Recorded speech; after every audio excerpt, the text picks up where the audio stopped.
stand, we'll call our Troy City Council meeting for April the 24th to order. And excuse our tardiness a little bit, but if you'll please rise for a brief invocation and then our pledge. Dear Lord, once again, we come before you with humbled hearts, and we're grateful for the opportunity to represent the constituents of our districts in the great city of Troy. Please lead us and guide us in everything we say and do, and make it be pleasing into your sight. In your name we pray. Amen. Amen. Do you face the flag? I pledge allegiance to the flag of the United States of America and to the republic for which it stands, one nation under God, indivisible, with liberty and justice for all. Thank you. You may be seated.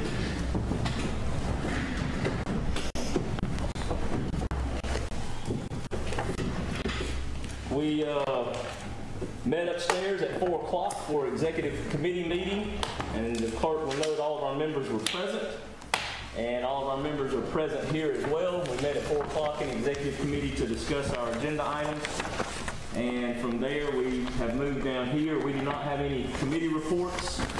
Council, you have the minutes of the previous meeting in front of you. Is there a motion to approve by Ms. Moultrie, seconded by? Second. Mr. Meeks? All those in favor say aye. Aye. Opposed? Any abstentions? Hearing none, the minutes are unanimously approved. Thank you. First item of business this evening is Mr. Derek Brewster is going to speak to us instead of Herb about a bike share program at the university.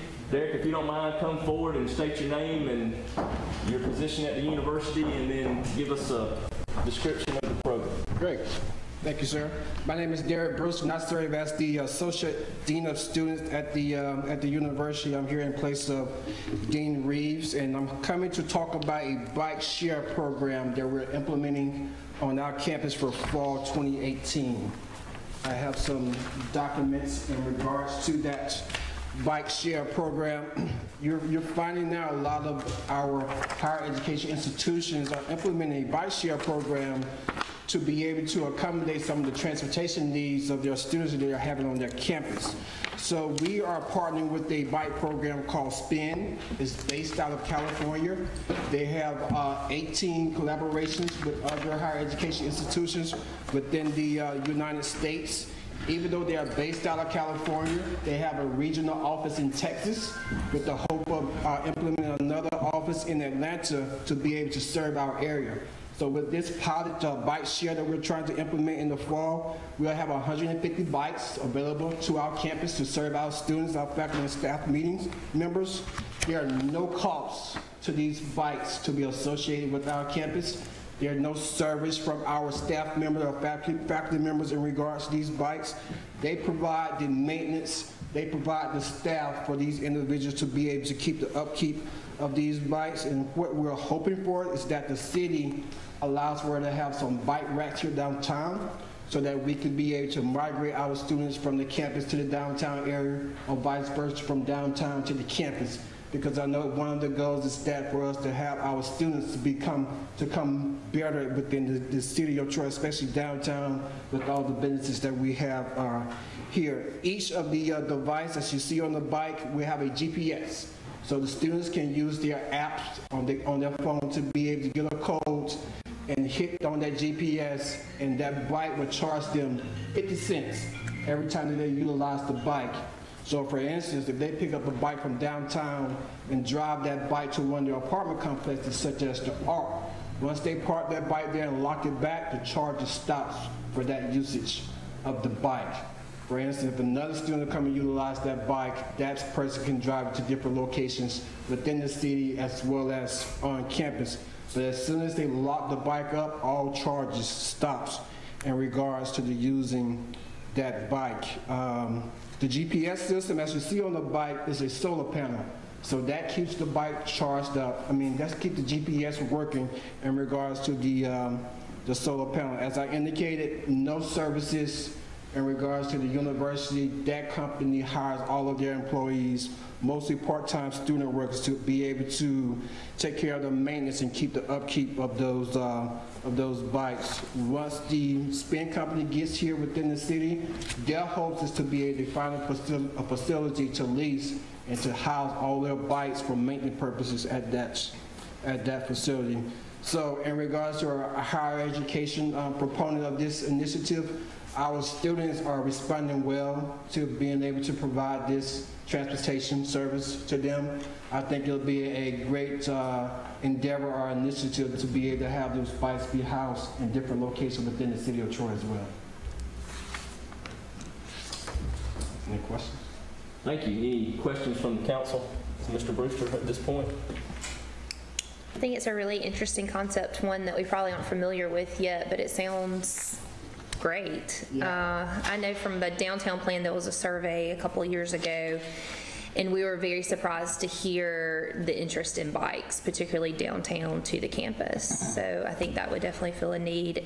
My question is, what about the local resident? I understand this is geared towards the student, but if someone who just sees a bike at a rack that's downtown, would local residents be able to participate in this program, or what would prevent them or give them that message that this was student only? So right now it's a pilot program, so it's student only, and it's 150 bikes. So hopefully,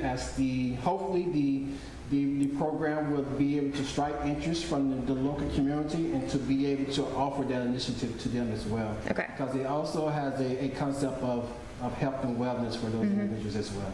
So that is an option, that this could expand to be a community-wide.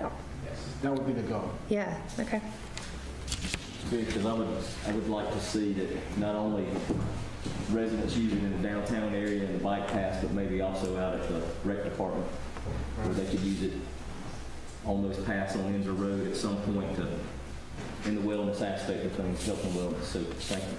Yes, thank you. Any other questions, comments for Mr. Brewster at this point? And you're basically saying the only thing you're asking the city to do is provide places for a bike rack type thing in order for them to park their bike and lock it, and then if they went from campus to Mama G's, and then they would scan it, pay 50 cents to Correct. take the bike back to campus. Correct, because we do have extra bike racks on campus, so we can provide that at different locations within the city, especially downtown.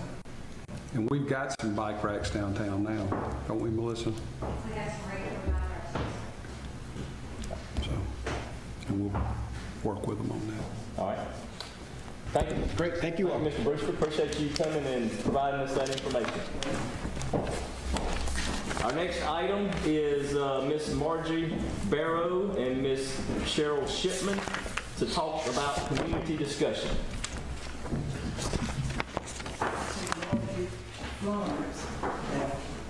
Excuse me, I will correct that. Miss Marjorie Florence Barrow would like to speak to us. Thank you. Head up. Borrow one. You mind if I borrow your hand? Yes. Here you go. Is Thank that you. what you need? Mr. Reeves has given me one. Okay. Thank you.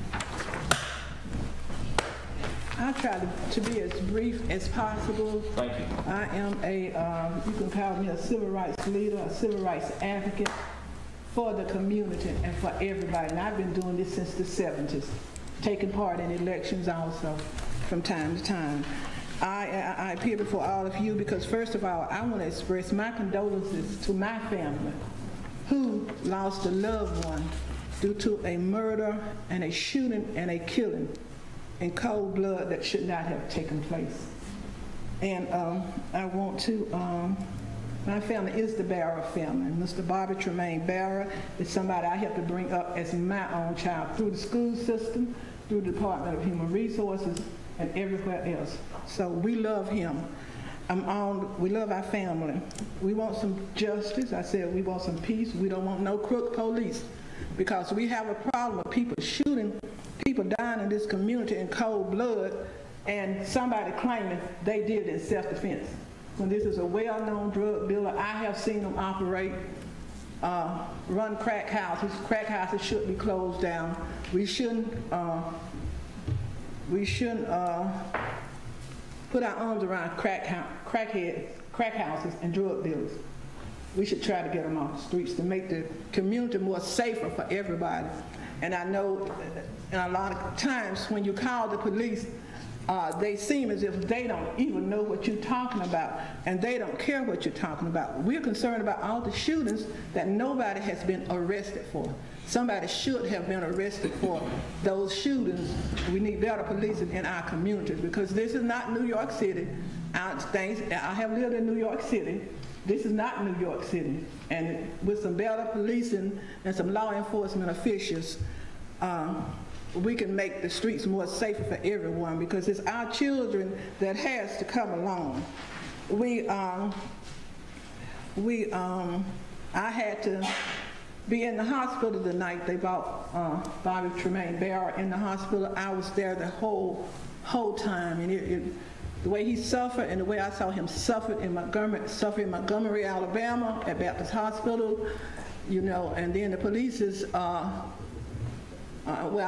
called Roundabar from the chief Roundabar from the hospital, and the explanation he gave me wasn't sufficient. You don't shoot somebody down in cold blood. You don't, self-defense is not laying down on your back and somebody shooting you when you're laying down. Still say, I want to kill you dead. I want to get you. So, and then that person who did it also paid us a visit on the day after the funeral in front of the residence where we live in, and the gestures that person was making, it wasn't so satisfying. But I'm concerned because I'm concerned about certain families getting off of everything in Troy, Alabama. You know, they're wiping records clean. But this is a record we don't want wiped clean. We want some justice for Bobby Tremaine Barrow and this community. Now there are people that have talked to me, they have called me, they have come by my house. They don't want their bootlegging house closed down. They don't want their crack house closed down. But I don't care if it's closed down. It should be closed down. The crack house should be closed down. We should close them down. I know it's a big money-making business, but our children got to grow up in the community. Our children has to suffer. And it was knocking at our door just last week. It can be knocking at your door tonight, tomorrow, or next week. So we need everybody's help. And it's no funny deal. Since 1997, I have been begging for the law enforcement officials to do something about the crack houses, you know. But they seem to they don't want to do anything about crack houses. They can. We can all do it together. I do it. I put my life on the line. If I see you calling crack, I call the police. And that is all. I'm not going to bore you all anymore, because this is a subject I could talk on all day and all night. But we want Bobby's case to be some justice in his case, because you don't shoot me laying down on the ground, and you don't shoot me again to make sure that you're dead. And I'm trying to run from you. That's not self-defense. Thank you, Mayor Reeves.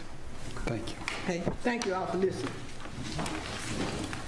Thank you, Ms. Barrow. We appreciate you bringing your concerns to us.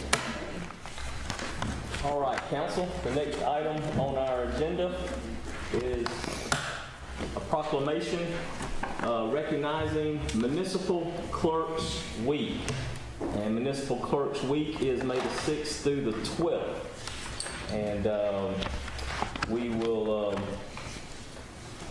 sign and attest this proclamation recognizing municipal clerks. And I guess that is our municipal clerk and possibly his assistant municipal clerk as well. So Shannon, would you mind coming forward? Sure enough. Alton, do you mind coming forward? I do not. I mean, all the way forward. Miss Bryan. Jacob, do you mind doing a photo, please, recognizing these two individuals for Municipal Clerks Week? I will do a photo after this meeting. I don't have my camera on.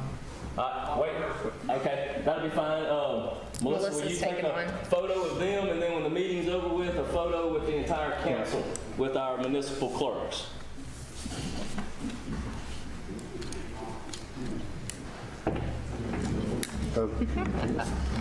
Thank you, and we appreciate your service to our community. The next item of business is Resolution 2018-46, which is a contract amendment. And Mr. Chandler, will you come forward and explain the amendment that we need to agreed to in this resolution? Yes, sir. This amendment covers a contract for some electrical substation work that y'all approved several months ago. The engineer doing the work on the project made a clerical error when putting together the contract documents, and they were put together. They included the base bid and an alternate. The alternate was not supposed to be included. The council did not approve the alternate. They approved only the base bid. And so this amendment to the contract corrects it back to what the contract should have been. The contractors have not done any of the work they weren't supposed to, haven't been paid for it. So they're all good with this amendment. This is just to ask you to pass this amendment to the contract to correct the clerical error made by the engineer in this project.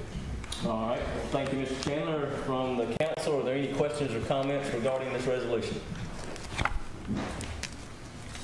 Hearing none, Mayor, I assume this comes with your approval. Is there a motion to approve the resolution? So moved. By Mr. Meeks, seconded by Mr. Jones. All those in favor say aye. Aye. Opposed? Any abstentions? Hearing none, the resolution is unanimously approved. Thank you. Very good. Thank you. Appreciate it. Next item is Resolution 2018-47, which is a Transportation Alternatives Program, a TAP grant for 2019. And Mr. Ramsden, are you going to brief us? Ms. Sanders is not going to step forward? No. All right.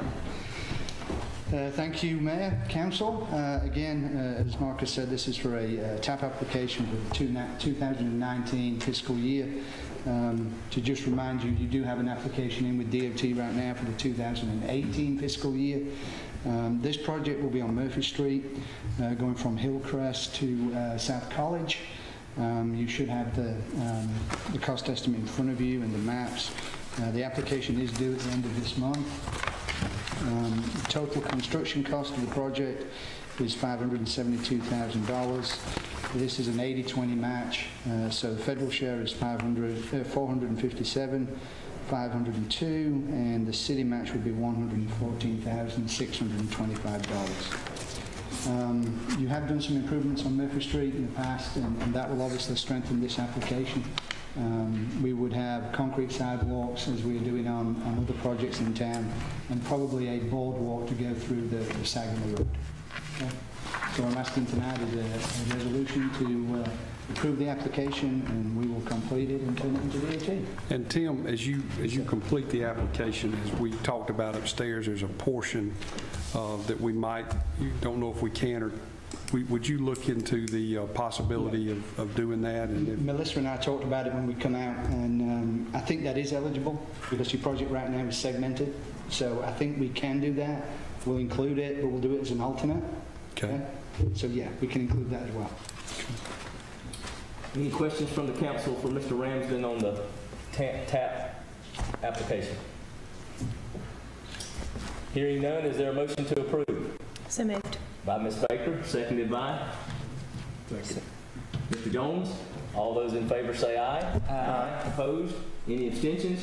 Hearing none, the resolution is unanimously approved. Thank you. Thank you, Mr. Ramsden. Would you like to introduce your colleague to the council? I think she's okay. Okay, thank you. All right, Mayor, we do not, as a council, have any appointments this evening, but do you? Yes, I'm going to appoint to the Planning Commission Lindsay Cox Taylor, and that will she will take the place of Mr. Ross Jenwright, and we appreciate Mr. Jenwright's many years of service to the Planning Commission. All right.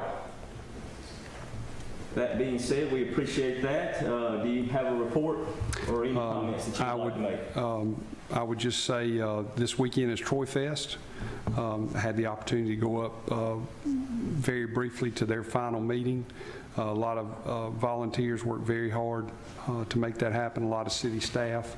So it's a big weekend for our community, and very grateful for what they do to make this weekend very special. So very grateful for that.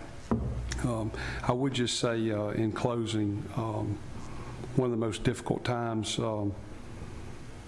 in my time in city government was when we were facing the problems with the hospital, when the hospital ended up changing ownership and almost closed. And as you know, we created the foundation and the board that is overseeing the hospital for us. They lost a member in Dr. Chuck Wood this past week. Dr. Wood was very instrumental from the very beginning and working very hard to keep the hospital going, and we certainly appreciate what he did for our community hospital. I'd just like to put that on the record. Thank you, sir. Any questions from the council to the mayor? All right, with that, we'll move into council member comments. Mr. Jones? Thank you. I have none. Mr. Meeks? Ms. Baker? Just to remind residents of District 4 that our cleanup month carries into the end of this month. So we have about a week to get those items out. Call 311 to have those picked up. And I look forward to seeing everyone this weekend at Troy Fest. As a reminder, they like to close off the square, those streets and around the square, I think about 5 o'clock on Friday. So we could probably all help out that committee if we didn't park directly on the square. I know that there's alternative parking and obviously the businesses will be open, but no one wants to get their car towed on a Friday night. So just be mindful of that. That's all I have. All right, Ms. Moultrie? What you say about towing cars? Don't park on the square Friday after 5, and we won't tow your car. That's legal, man. Hey, Mayor, is that legal? That if I park after 5, you're gonna give me a ticket? That's legal? We do it every year. Yes, ma'am. I just want to make sure they know it was legal. All right. Hey, just to piggyback off of Stephanie, and I always do, then and we won't have a council meeting before May starts. Then it will begin District 5 cleanup. And so I really want people to understand that we pick up anything, and you don't have to throw them in the ditches, and just put them outside and they'll pick them up. Let's not clutter our areas that we stay in with unwanted things. Just put them out to the side, and then when the district starts in May, and then 311, you call 311 and they will pick up practically anything that you have. Let's keep our community clean. That's all I'm saying. All right. I would like to myself pass along my condolences to Chuck Wood's family. He was a very good friend. He was a good friend to the hospital. He was a good friend to our community, but he was a good friend to my family as well. Just a personal note, one time when my wife was having some physical issues, nobody could seem to pinpoint what the problem was. 5 minutes with Chuck Wood, he knew exactly what the problem was, got it all addressed at UAB, and she's in great health today because of that. So I'm forever grateful to him. I too want to thank the volunteers and our city employees who are getting ready for Troy Fest. I know it'll be one of our best ones ever, and look forward to our next meeting, thanking them again for a job well done. But thank you for all of your tireless efforts in making sure one of the city's best events goes off without a hitch. And we're appreciative to you for that. And with that being said, a motion to adjourn is always in order. So moved. Thank you. We'll stand and be dismissed. Yes, let's get a picture made with our municipal clerks, please. I just want to make sure that we legal.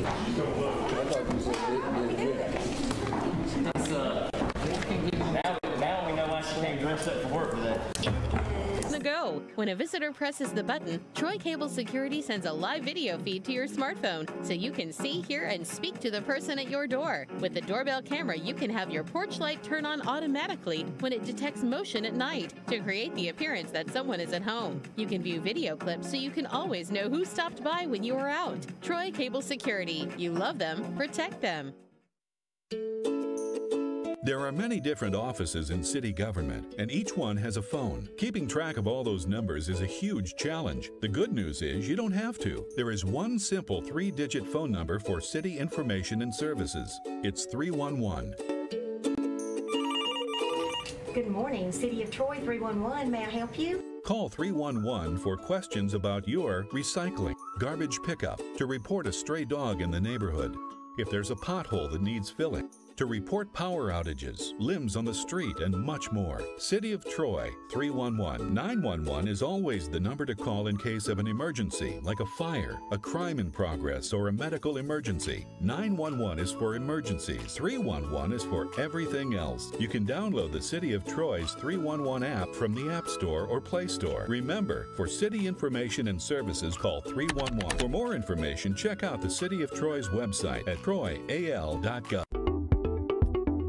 Come visit Troy Nissan. With a new modern look and the same great staff, we are dedicated to providing you with an excellent customer experience.